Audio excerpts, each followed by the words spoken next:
Hello दोस्तों, स्वागत है आपका मेरे YouTube चैनल परीक्षा प्लान में। तो कैसे हैं आप लोग? आई होप अच्छे होंगे। तो चलिए आज की EVS की प्रैक्टिस को शुरू करते हैं। सभी प्रश्न महत्वपूर्ण हैं तो कृपया वीडियो में अंत तक बने रहिए। वीडियो देखने के बाद यदि आपको अच्छा लगे तो वीडियो को लाइक और शेयर कीजिएगा, और यदि आप चैनल पर नए हैं तो चैनल को सब्सक्राइब कर लीजिए। तो चलिए शुरू करते हैं।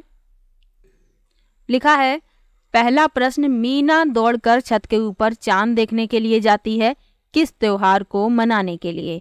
पहला विकल्प है नुआखाई, दूसरा है पोंगल, तीसरा है करवा चौथ और चौथा है बसंत पंचमी। तो ये जो प्रश्न है ये पूछा जा चुका है। ऑनलाइन वाले पेपर में ये प्रश्न पूछा गया था। तो आपको याद रखना है कि चांद का त्योहार है करवा चौथ। सी विकल्प इसमें सही है। यह जो त्योहार है भारत में मुख्य रूप से विवाहित महिलाओं द्वारा मनाया जाता है, और महिलाएं अपने पति की सेहत और लंबी उम्र के लिए उपवास रखती हैं और चांद को देखकर उपवास खोलती हैं। तो आपको याद रखना है सी विकल्प इसमें सही है।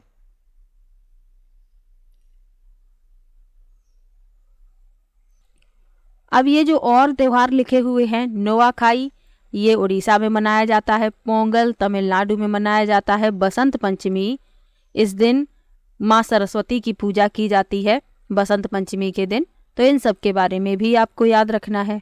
अगला प्रश्न देखते हैं। लिखा है, 6 महीने से भी अधिक समय तक अंतरिक्ष में रहने वाली प्रथम भारतीय महिला हैं। पहला विकल्प है वहीदा प्रिज्म, दूसरा विकल्प है कर्णम मल्लेश्वरी, तीसरा विकल्प है बछेंद्री पाल और चौथा विकल्प है सुनीता विलियम्स।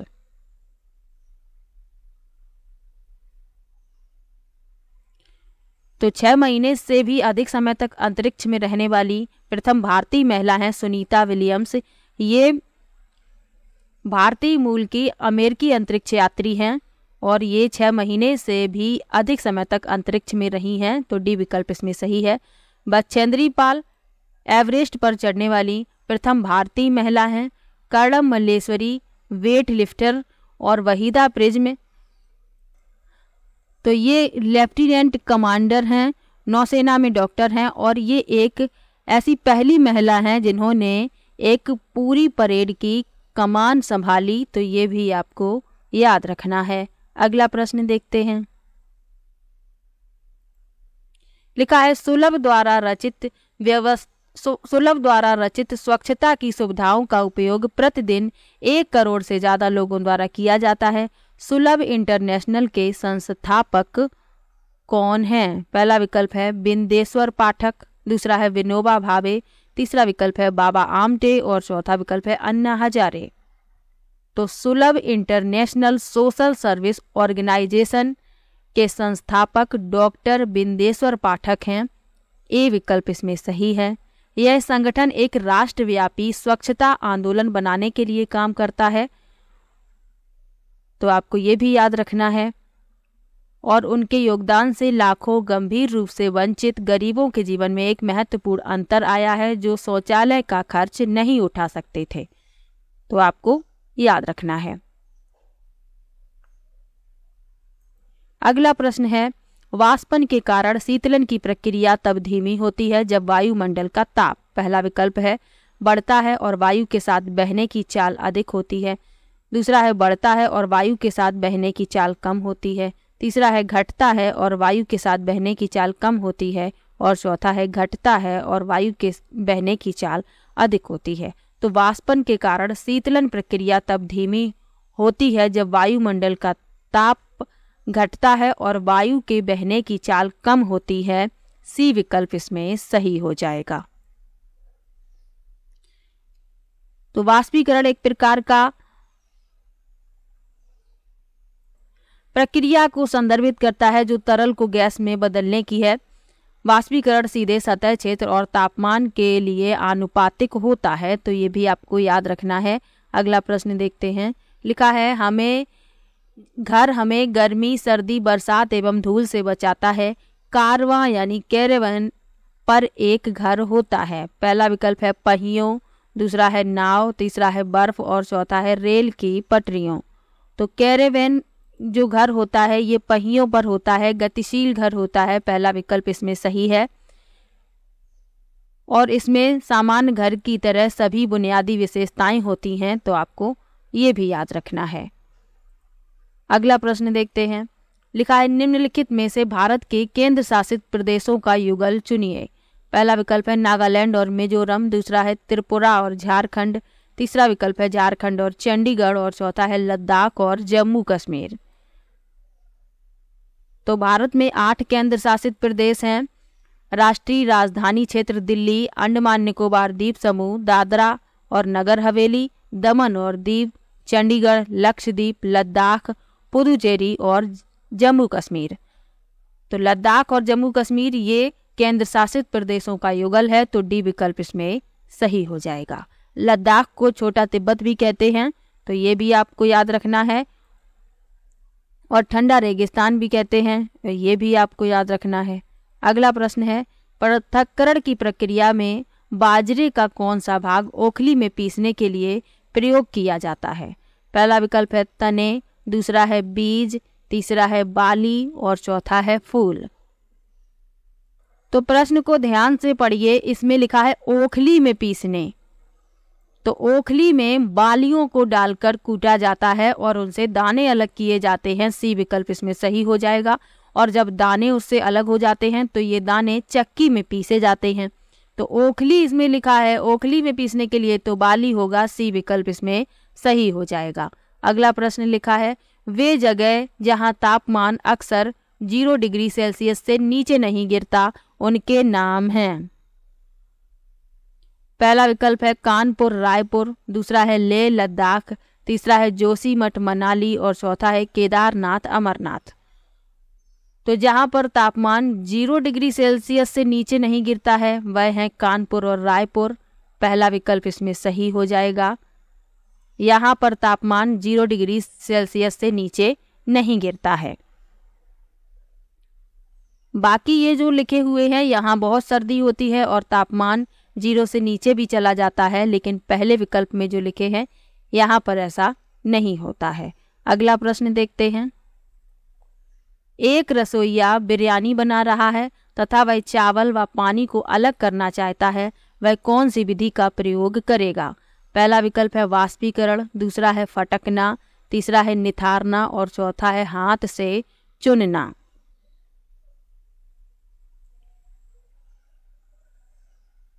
तो चावल को पानी से अलग करना है तो वह निथारेगा यानी निथारना। सी विकल्प इसमें सही हो जाएगा।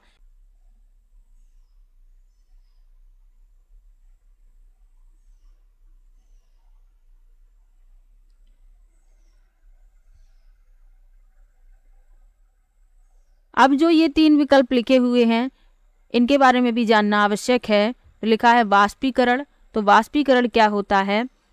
यह वह प्रक्रिया है जिसके द्वारा तरल से गैस या वाष्प में बदला जाता है। फटकना क्या होता है, जब किसी में हल्की अशुद्धियां होती हैं तो उन्हें फटक कर निकाल दिया जाता है। जैसे गेहूं में अगर थोड़ा बहुत भूसा आ जाए तो उसे फटक दिया जाता है और भूसा जो है हल्का होने के कारण गेहूं से निकलकर दूर गिर जाता है। तो ये आपको याद रखना है। हाथ से चुनना, अब यदि दाल में कोई अशुद्धि कंकड़ वगैरह होते हैं तो उसे हाथ से निकाल दिया जाता है, हाथ से उठाकर। तो ये आपको याद रखना है। इसमें सी विकल्प सही हो जाएगा। अगला प्रश्न देखते हैं। लिखा है निम्नलिखित में से कौन से सर्वाहारी हैं। पहला विकल्प है कौवा सुअर मनुष्य, दूसरा है खरगोश गाय घोड़ा, तीसरा है बाघ शेर भेड़िया और चौथा है बकरी हाथी सुअर। सर्वाहारी पूछे गए हैं यानी जो मांस भी खा सकते हैं और साग सब्जी भी खा सकते हैं, तो उन्हें बताना है। तो सर्वाहारी पूछे गए हैं। पहला विकल्प है कौवा सुअर मनुष्य, दूसरा है खरगोश गाय घोड़ा, तीसरा है बाघ शेर भेड़िया और चौथा है बकरी हाथी सुअर। तो सर्वाहारी जो समूह है वह है कौवा सुअर और मनुष्य। ये तीनों ही सर्वाहारी हैं। सी विकल्प इसमें ए विकल्प इसमें सही हो जाएगा। ए विकल्प इसमें सही होगा, कौवा सुअर मनुष्य। अगला प्रश्न दिया गया है निम्नलिखित में से कौन सा डिजाइन सौराष्ट्र गुजरात में रंगोली और कढ़ाई के लिए प्रयोग किया जाता है। पहला है चौक पूरना, दूसरा है नांग गुम्फन, तीसरा है मंदाना और चौथा है आरीपन। तो सौराष्ट्र और गुजरात में रंगोली और कढ़ाई के लिए प्रयोग किया जाता है नांगगुम्फन। बी विकल्प इसमें सही है।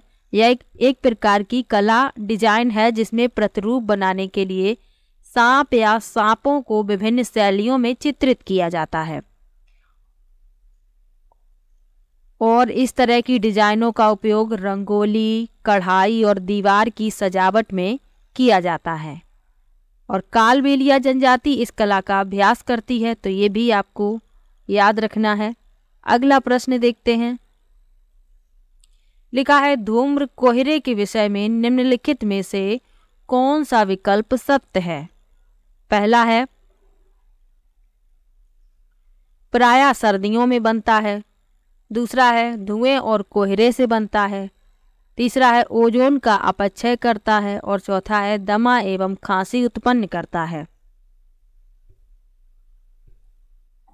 तो धूम्र कोहरा यानी स्मॉग एक प्रकार का तीव्र वायु प्रदूषण है जो दृश्यता को कम करता है।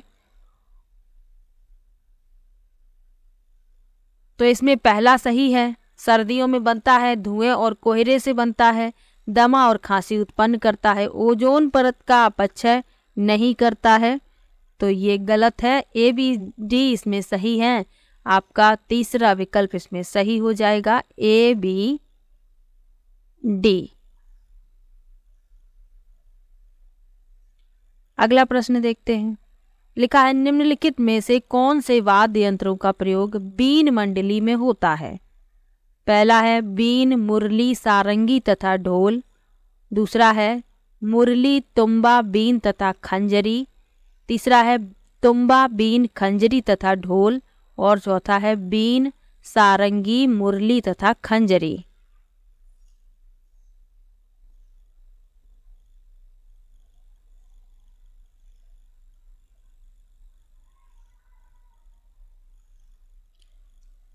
तो इन वाद्य यंत्रों का जो प्रयोग है, ये कालबेलिया जो जनजाति होती है, ये किसी समारोह और संगीत में इसका प्रयोग करते हैं।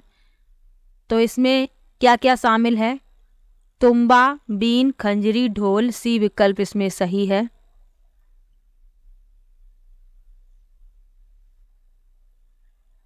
और कालबेलिया जनजाति के बारे में मैंने आपको डिटेल में पढ़ाया भी है, जिसमें सांप के बारे में बताया गया है। और इसमें ढोल को छोड़कर तुम्बा, बीन और खंजरी ये तीनों ही सूखी लौकी से बनाए जाते हैं। ये भी आपको याद रखना है, ये भी प्रश्न पूछा जा चुका है। तो सी विकल्प इसमें आपका सही हो जाएगा। अगला प्रश्न देखते हैं। कालबेलिया जो लोग होते हैं ये सांपों को पालते हैं, अपनी बेटियों की शादी में सांपों को उपहार में देते हैं।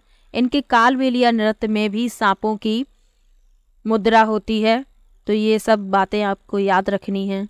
अगला प्रश्न है वन किसी राष्ट्र की प्राकृतिक संपदा के सूचक होते हैं। वनों के संदर्भ में निम्नलिखित में से कौन सा कथन सही है? लिखा है जल चक्र को बनाए चालू रखने में भूमिका निभाते हैं। वे वृक्षों से ढके हुए एक छोटा सा क्षेत्र हैं। तीसरा है ये घरेलू पशुओं के लिए आवास उपलब्ध कराते हैं और चौथा है ये अनवीकरणीय प्राकृतिक संसाधन हैं। तो वनों के संदर्भ में जो सही है वह बताना है। तो ये जल चक्र को बनाए रखने में भूमिका निभाते हैं, पहला विकल्प इसमें सही हो जाएगा। वनों का बहुत ही अधिक महत्व है। ये ऑक्सीजन प्रदान करते हैं, मृदा की रक्षा करते हैं, जंगली जंतुओं की बड़ी संख्या को आवास प्रदान करते हैं, आसपास के क्षेत्रों में वर्षा लाने में सहायता करते हैं, औषधि पौधों, लकड़ी और अन्य उपयोगी उत्पादों का ये स्रोत होते हैं। तो ये सब आपको याद रखना है। और वनोन्मूलन से खतरा उत्पन्न हो रहा है। वनोन्मूलन का क्या अर्थ है? वन को काटना। तो इससे क्या हो रहा है? मृदा जो है अनुपजाऊ बन रही है और लगातार गर्मी भी बढ़ रही है। आप लोग देख रहे हैं कितनी अधिक गर्मी होने लगी है। इसका कारण यही है कि वृक्षों की जो संख्या है वो कम हो गई है। तो वृक्ष लगाना बहुत ही आवश्यक है। अगला प्रश्न देखते हैं। लिखा है ऊंचा, शुष्क, यानी सूखा और चपटा क्षेत्र जिसे ठंडा रेगिस्तान कहते हैं हमारे देश का वह भाग है जिसका नाम है। पहला विकल्प है शिमला हिमाचल प्रदेश, दूसरा है शिल्लांग मेघालय, तीसरा है श्रीनगर जम्मू कश्मीर और चौथा है लेह लद्दाख। तो शीत मरुस्थल वे होते हैं जिनमें अत्यधिक सर्दियां होती हैं और ये आमतौर पर पहाड़ी इलाकों में पाए जाते हैं। लद्दाख जो है भारत का एकमात्र शीत मरुस्थल है, तो इसमें चौथा विकल्प सही हो जाएगा, लेह लद्दाख।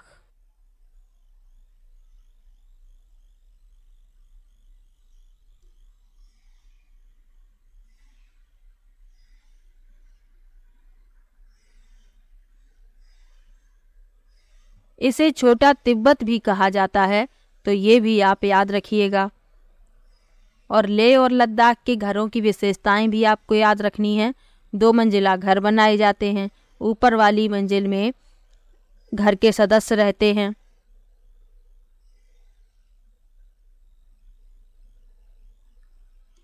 जो नीचे की जो होती है मंजिल, इसमें जरूरी सामान और जानवरों को रखा जाता है, और जो नीचे वाली मंजिल है इसमें कोई खिड़की नहीं होती है।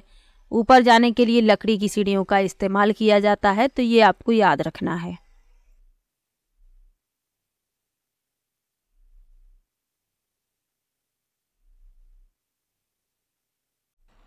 अगला प्रश्न है, वह तिथि जिस दिन बछेंद्री पाल ने माउंट एवरेस्ट की चोटी पर कदम रखा और भारतीय राष्ट्रीय ध्वज यानी तिरंगा गाड़ा। पहला विकल्प है 23 मई 1984, दूसरा है 23 मई 1989, तीसरा विकल्प है 25 मई 1984 और चौथा है 25 मई 1989। तो बछेंद्री पाल ने माउंट एवरेस्ट की चोटी पर कदम रखा 23 मई 1984 को, और ये ऐसी पहली भारतीय महिला हैं जिन्होंने माउंट एवरेस्ट की चोटी पर कदम रखा, तो आपको ये भी याद रखना है। और 2019 में इन्हें भारत के तीसरे सर्वोच्च नागरिक पुरस्कार पद्म भूषण से सम्मानित किया गया, तो आपको ये भी याद रखना है। अगला प्रश्न देखते हैं। लिखा है, सभी सरकारी अस्पतालों में सांप के द्वारा काटने की दवाई मिलती है, यह किससे बनाई जाती है? पहला है सांप की झड़ी छोड़ी हुई चर्म यानी त्वचा, दूसरा है सांप का विष, तीसरा है चिचिंडे के पौधे का फूल और चौथा है चिचिंडे के पौधे का बीज। तो सांप के कांटे की दवा सांप के जहर से ही बनाई जाती है, बी विकल्प इसमें सही है, और ये सभी सरकारी अस्पतालों में उपलब्ध होती है। इसे सीरम कहा जाता है, तो ये भी आपको याद रखना है। भारत में कई प्रकार के सांप पाए जाते हैं, जिनमें सिर्फ 4 प्रकार के सांप जहरीले होते हैं। कौन कौन से? नांग, करैत, दुबोइया और अफाई। ये 4 तरीके के सांप जहरीले होते हैं, और सांप के 2 नुकीले खोखले दांत होते हैं, तो ये भी आपको याद रखना है।